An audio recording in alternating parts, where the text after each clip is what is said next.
Let's look at IB Physics Part 1, Theme A. They give you a force and they give you a mass, and most students freeze. You should not be freezing. One formula you must remember in this case is force equal to MA. This is the formula, and this is Newton's law.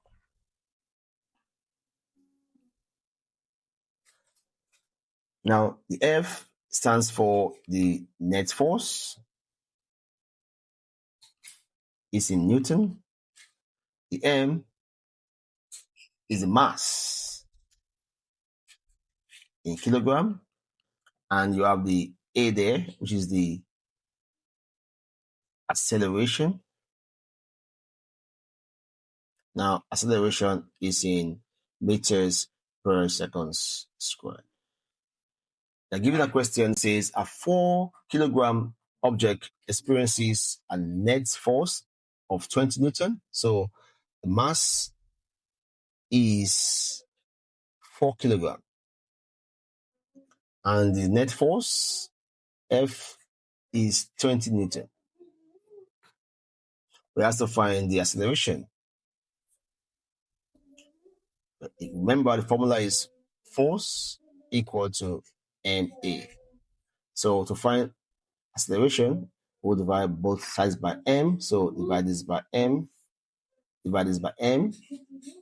So we have our acceleration equal to force over mass. So our force is 20 over our mass is 4.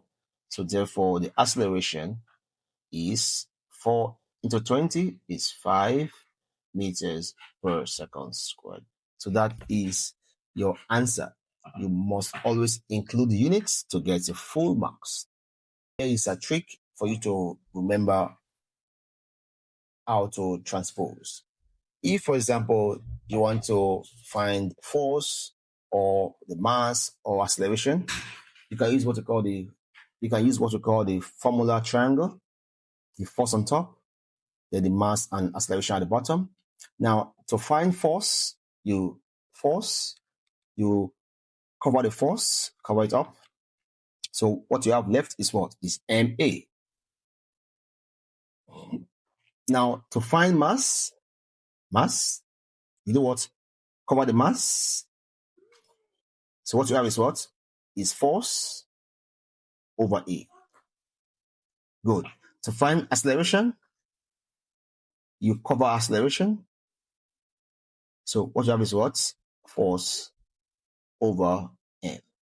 So this is how you can transpose to find either mass or force or acceleration by using this formula triangle. It always works every time. No panic. Follow for more.